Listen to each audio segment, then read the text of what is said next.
Once upon a time, in a cheerful village resting near the tall, green mountains, lived two best friends, Ayan and Mira.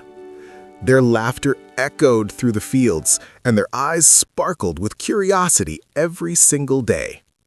They loved to explore, they loved to ask questions, and most of all, they loved to learn something new each day.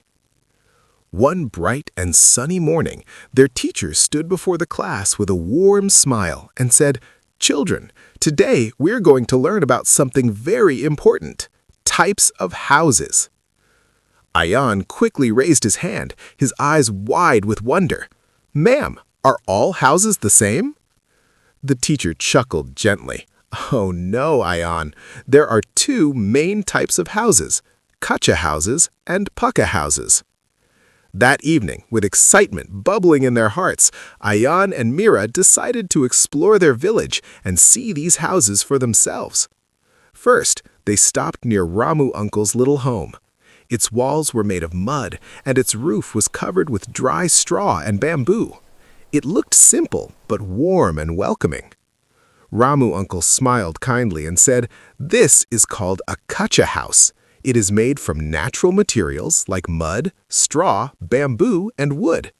He continued gently, "It is easy to build, but it is not very strong." Just then, dark clouds gathered in the sky. When it rained heavily, tiny drops of water slipped through the straw roof. Ayan watched carefully and understood. "But," Ramu Uncle added with a proud smile, "Kutcha houses stay cool during the hot summer days." The children nodded thoughtfully and continued their little adventure. Soon they reached Neha's home. It stood tall and strong with bright brick walls and a solid roof.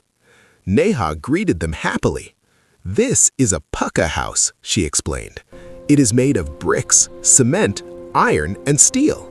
"It is strong," she said confidently, "and it lasts for many, many years." Suddenly, a strong wind began to blow.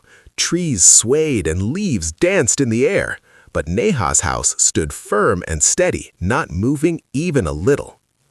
The next day at school, Ayan and Mira proudly shared what they had learned. "Kutcha houses are made of mud, straw, bamboo, and wood," Ayan explained clearly. "And Pucca houses are made of bricks, cement, iron, and steel," Mira added with a bright smile. Their teacher clapped proudly. "Very good, children."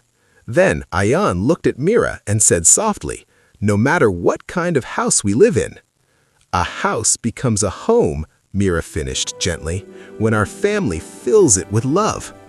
And in that warm little classroom, every heart felt cozy, just like home.